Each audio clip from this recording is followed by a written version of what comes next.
Hello, everybody. Welcome to a live show of First Ring Daily, where Paul has just realized that his house is about to get a foot of snow, or maybe ice, or maybe rain.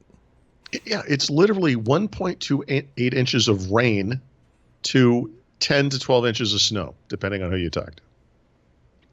Yeah. And by the way, when we talked about this, talked about weather the last time, whenever that was, it was with regards to the small thing we got last night, which we did. Mm-hmm. Dusting under an inch, Yeah.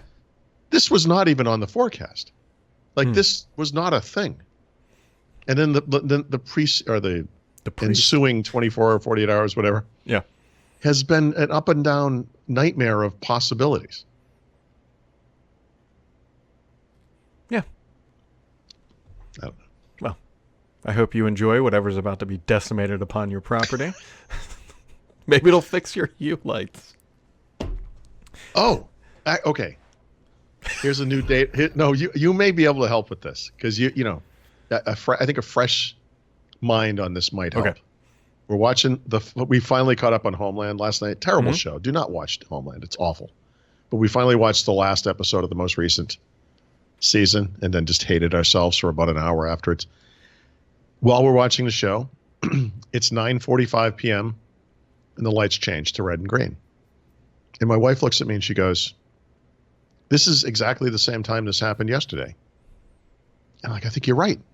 And the only other thing I can think of that happens on a schedule like that is the scene in the Amityville Horror where the guy wakes up at 3:15 in the morning every night. It's exactly the same time. And then everyone dies. No, actually, they escaped the house, didn't they? But that's when all the bad stuff happened. Always at the same time. No? My daughter thinks the house is haunted. She might have a point. Maybe she's right. Maybe you should just move. I think we should get rid of the dog and see if that helps. Scientific method, Brad. I don't know. Yeah. I was trying to look. There we go. There we go. Paul, we have exciting news. Okay. Through no other reason other than my laziness. We can now broadcast this to YouTube Live and Facebook at the same time. We could do Mixer, Really? Twitch, and basically whatever my broadband connection will support. But you could go to I think Facebook. we should pump it out to everything. Yeah, because I don't do anything else during the day except set up live streams. We all have a role to play. Yeah, I'm still waiting for you to figure out what yours is.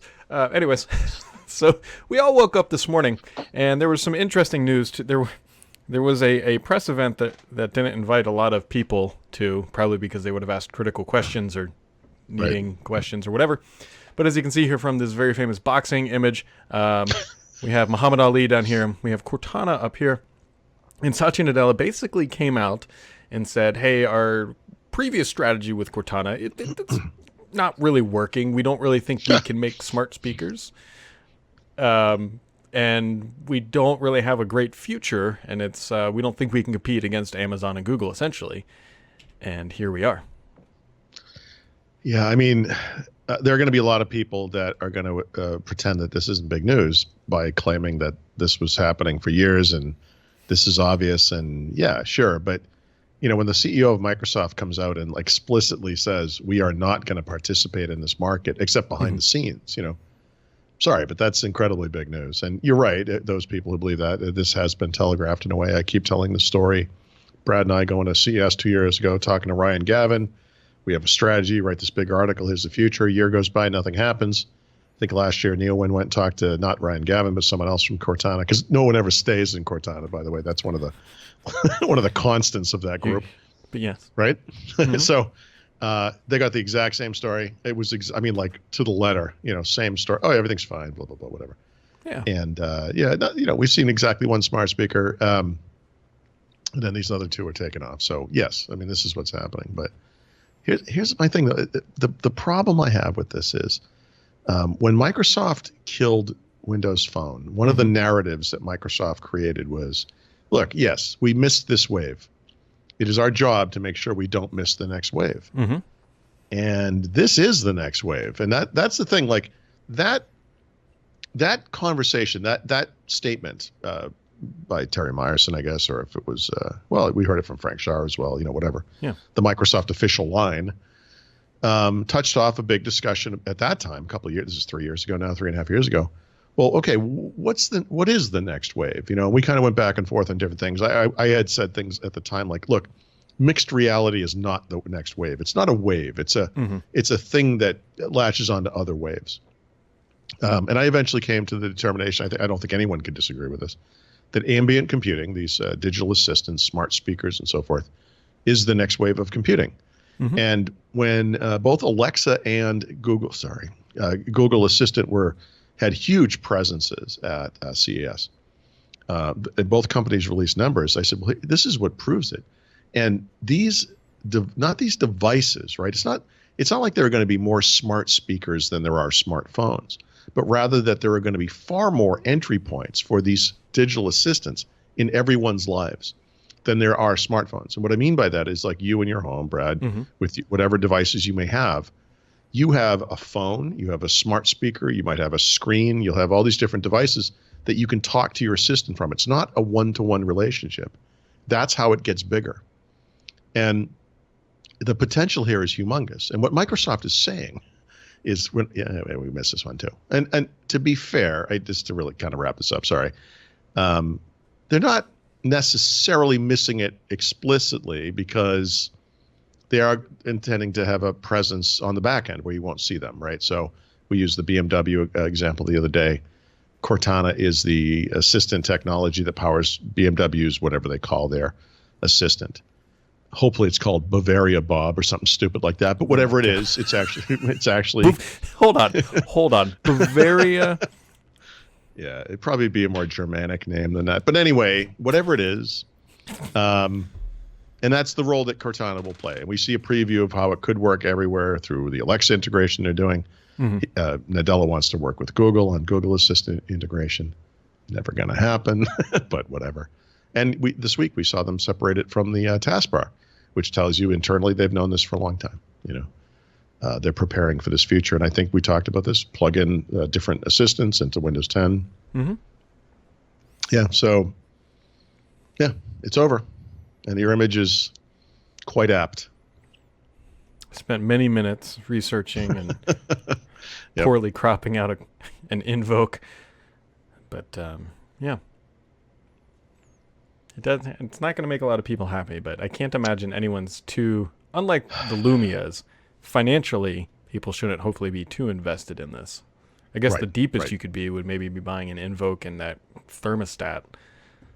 Well, but the thermostat runs other assistants, right? That is true. And one of the nice things about the assistants is that they're not particularly sticky. And so, yes, if you bought a smart speaker, those are generally speaking, especially if they're a first-party device, only going to work with the one assistant. So if you have a bunch of Google stuff in your house or a bunch of Echo stuff in your house, yes, you would have to replace those. But as far as the stuff that matters, because you may have one or two speakers in your house, right? But you're going to have dozens, potentially hundreds maybe eventually of devices that can interact with those things.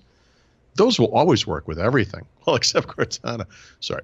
Well, they'll always work with the popular ones, right? Yeah. So switching to the Google, Amazon, whatever, is not hard, and that's the nice thing.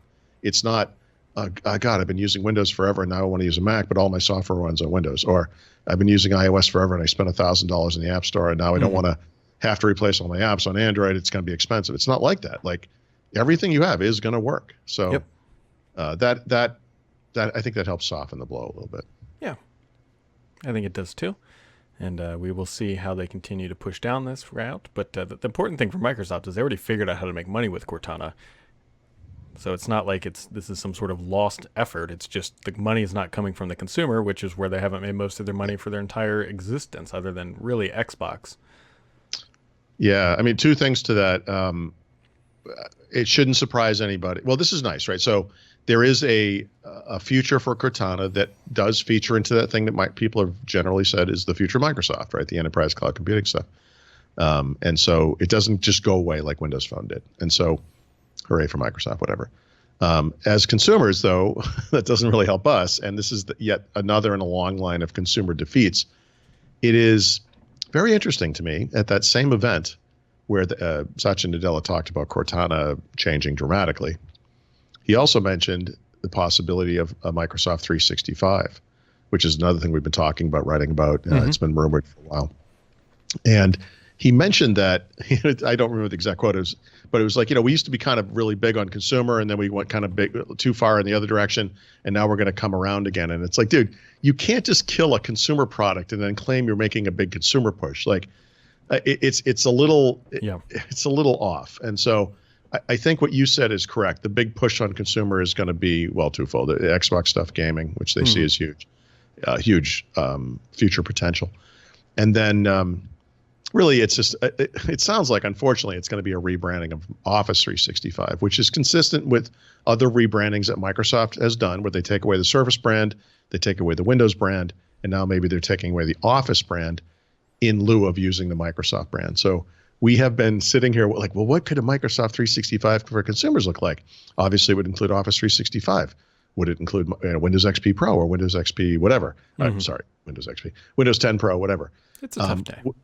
I know. It's a lot going on. Would it include any kind of management stuff, like up in the cloud? Would it include any Xbox stuff? That's kind of interesting, like Xbox Live Gold, Xbox Game Pass, very interesting.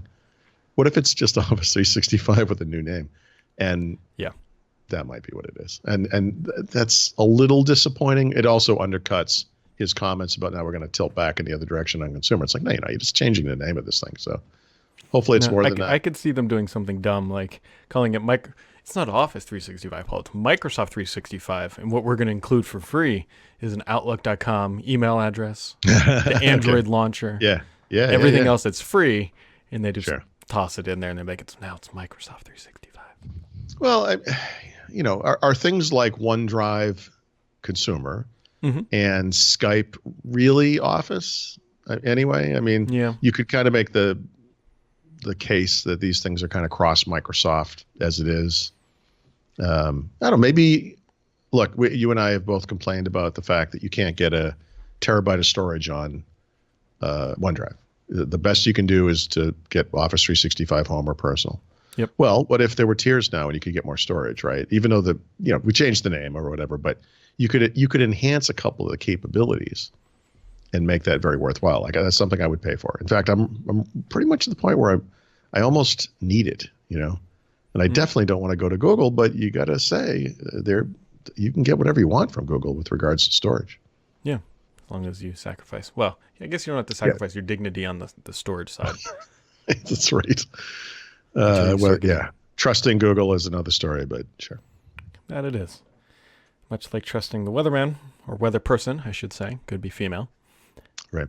It's And then the other thing, which Mehedi is going to win the award for the best meme picture on Thurrott ever. Do you have it to put up? I should. Well, it's a good one. This is what I was actually pretty proud of my Cortana. She's dead Jim photo as well, by the way. There we go. Yeah, it's a good one. It's just something excellent. That is literally representative of the existing Windows Phone user base. Oh my God. It's like these guys who like come out of the woodwork anytime there's any mention of Windows Phone or Windows 10 Mobile, whatever, just to alert the world. I use it every day, and it does everything I need. I love it, and I am not switching to Android anytime soon. I don't care what they do with support. It's like, well, obviously, you've been using it. They haven't supported it for years, not in any meaningful way. Yeah. I don't know. I feel bad for these guys.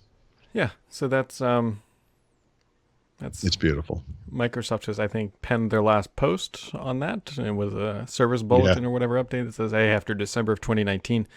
We're not talking about this. You don't need to run Windows Update anymore. It's they should just take it away. Just remove it. That'll be the final update. We'll remove it from the from the OS. I mean, if you even look at their posts, they explicitly tell you to go buy an iPhone or an Android device. Well, yeah, by the way, I mean, right. And this is my point, like every time we mention, Mehedi said to me this morning, should I write this up? And I was like, yes. But understand that we're going to hear from every single person still running Windows Phone. And we have, right? It's happened. And I always reply to at least one of them and say, it's important for me to understand that I don't care if you're running this thing. I don't want to hear about it. It's just oppressive, It's just this kind of I get it. You're digging your heels in. I just don't. It's over. It's been over for 3.5 years. Like I don't know what to say to these people anymore. It's ridiculous. But they always feel the need to inform you that it's great. It's like, guys, it hasn't been better than Android or iOS for like 5 or 6 years. You got to get over this. I don't know. Yeah. Yeah. I don't know. I mean, I know. It took down Cortana. It took down basically Live Tiles. Yeah, but at least they got the wearables thing. You know, that's going gangbusters. Oops.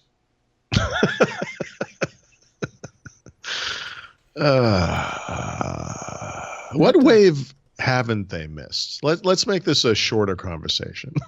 When was the last wave they hit? Was it personal computing in 1991? Was that their last win? I mean, what do we like consumer wise, you know? Xbox, I think, would probably be it. Okay, there you go. We bring it into the 21st century almost. Yeah. 2000. Sure. Because, I mean, Surface, in some respects, you could argue that it is consumer, but we know that a lot of their sales, and I can't remember the percentage off the top of my head, is actually enterprise. I mean, it was enterprise sales that saved the brand, so. Yeah, and it's also a premium brand, which puts it out of touch for most normal consumers. So, yeah, I mean, sure, it's aspirational for consumers. Absolutely, beautiful machines. I'm not dumping on. So I love Surface, but I don't know. It's not a big business. Maybe you could maybe the ergonomic keyboards. Right, I do use a Microsoft ergonomic keyboard. I love it. I've got good news for you, Paul. Mm-hmm. I think they're making a new one. Oh, they are. I saw something about this. Yeah, that's true. Where'd you hear this? Well, I don't mean to say the guy's name. I mean, so you heard it. So I've known about this for a couple of weeks. I mean, they're building one. I don't know when it's coming out, but it's on their roadmap to refresh that thing. Maybe I saw it through something you showed me because I did see something about new generation ergonomic keyboard and mouse. Yeah. So anybody who's been holding out for that one. Well, I've been holding out for the new Elite Xbox controller, Brad. When's that going to happen? That's the one that stings because that's like that's the thing that I really want. And unfortunately, I haven't seen anything about its release. I'm not saying it's not happening, but so I haven't either. Right, since we heard stuff about it, I think it was last September or something. It was a long time ago, but I did see something. And again, this is not from a source. This was online somewhere, but there was a story saying that Microsoft was working on a new generation Xbox One controller. And this would be roughly the third gen version, I guess, the third major version for the Xbox One. And if that's true, you could make the argument that they're waiting on that, right? Because we wondered why they haven't released a new version. That part of the rationale for it would be for it to be the second gen hardware, where you get better Bluetooth connectivity, you get the built-in headphone jack, and the wireless connectivity for the native Xbox protocol, whatever that is also better. And maybe it's because there's a third gen version coming. So maybe it's a little bit like HoloLens. They're skipping one to be completely up to date. I don't know. Yeah. I mean, that'll be interesting to see next month. So there's still good stuff on the horizon. It's just, I feel like they're maybe cleaning up a little bit here in the first month of, Yeah. 2 years ago, seriously, like 2 years ago this week, we sat in a room with a guy we know and trust and like. We kind of wondered how he ended up at Cortana. Like, was he getting punished or what that was all about?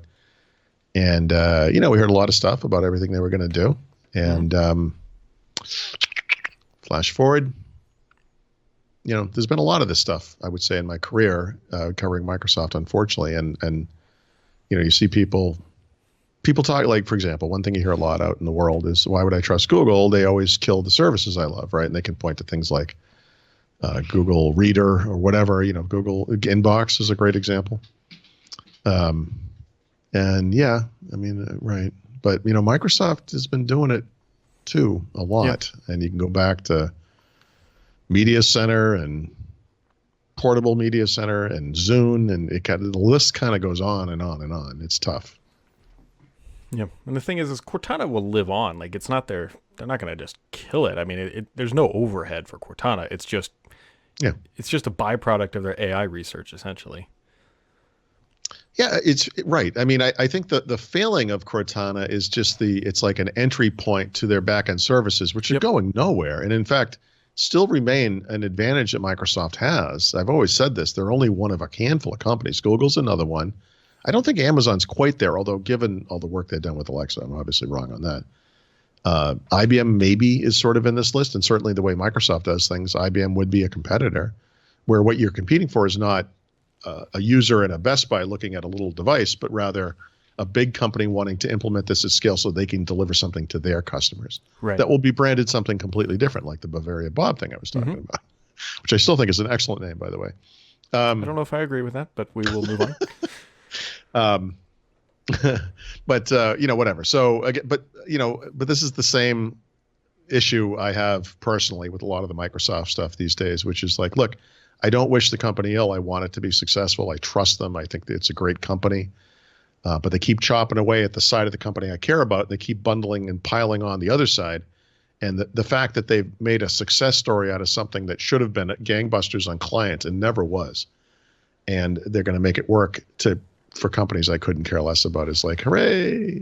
It's kind of a, I don't know what you call that. It's just, it's like you stop going out with a girlfriend and you're happy to find out she's moved on, and you feel kind of good for her, but yet you still it kind of bugs you a little bit. Yeah.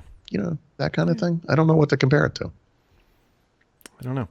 The only other thing I got is I downloaded a new game, which I'll see how long I play it. Right.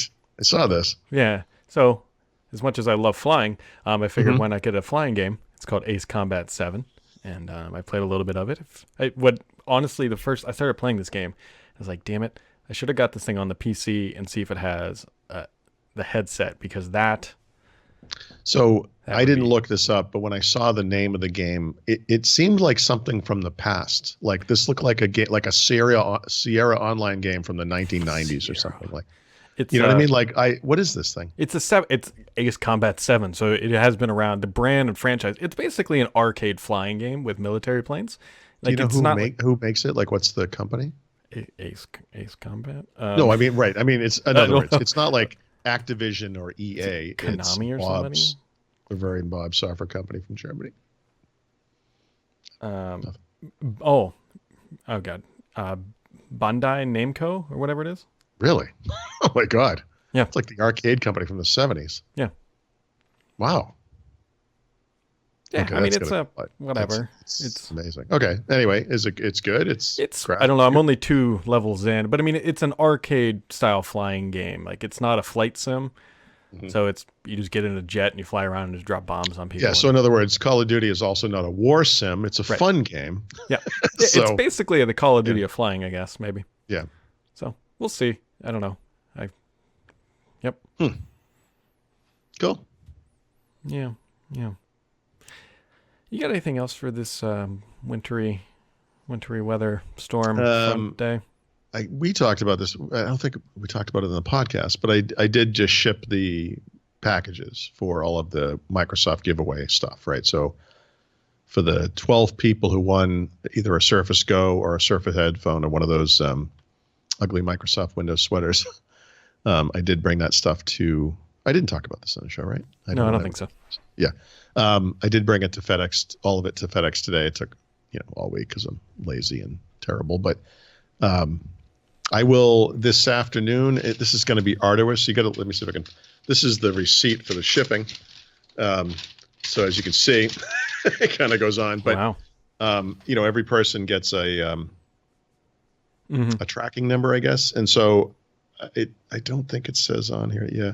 Most of this stuff, I'm shipping it ground, but depending on where you are, you're going to get it in 2 days. So trying to figure out, I think I might try to scan this in. I don't want to like type the tracking number by hand and miss a number or something, but and plus there's 12 of them. But anyway, I will alert the winners via email, and I will figure out a way to get you your tracking numbers so you can understand when it's going to arrive. But anyway, I did do that. Here's a question I should ask you off air, but I'm going to ask you on air. Mm-hmm. Do you have any of those mixed reality headsets? Yes. Do you want one? Yeah, I kind of do. Well, somebody, Jamie in the chat room just says, Brad, you should try Aces High on the PC if you haven't. It does have VR functionality, not a bad game to go fly and do all that stuff. VR flight sim might be that might be good. Yeah. Yeah, one of the things I've been working on that I haven't really talked about is decluttering all the stuff that I brought with us from Boston and has been sitting in my basement for a year and a half almost. So last weekend I went through. I got to do a second sweep, but you probably do the same thing. I have all the empty boxes from all the computers and other electronics that we have, and so sometimes I have to go through them because it's like a thing I'm never going to need the box. And so I kind of did a sweep. And when I did that, I did happen to notice I do have a second Windows Mixed Reality headset if you want it. Yeah, that's fine. I will. I would say I'd drive up there this weekend to grab it. But, no, this weekend would not be the best time. Yeah, I might need the snowshoes. No, I could do that. I mean, it will take me 2 weeks to get it to FedEx, but yeah, I will. I can break that up for sure. Yeah, I mean, or you could go there for the third time today. Probably not today. I'm done leaving the house today. I don't blame you on that one. All right, you got anything else, Mr. FedEx? Bavarian Bob? No, well, only one thing. If anyone who's a premium member is waiting for Ask Paul, I usually get that done before lunchtime, but because I was out all morning doing the FedEx stuff, I'm going to start writing that after the podcast. So it's probably going to be mid to late afternoon before that goes up, but I will have that done today as well. Anything for you other than snow preparation and trying to calm your daughter down because it's going to be so awesome this weekend? Yeah, that's the well, she woke up this morning and we built 3 snowmen and a snow dog last time.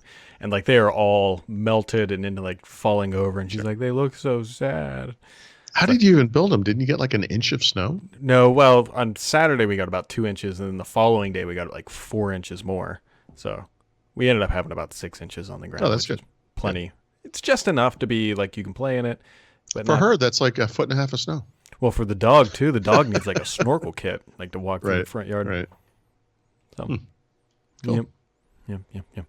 All right, folks. So that wraps it up for today. That was another successful week or something like that. A First Ring Daily. We will be back. We should be back tomorrow. I don't know, as long as Paul doesn't get taken out by the snowpocalypse. Have yourselves a wonderful weekend, and we'll catch you right back here next time.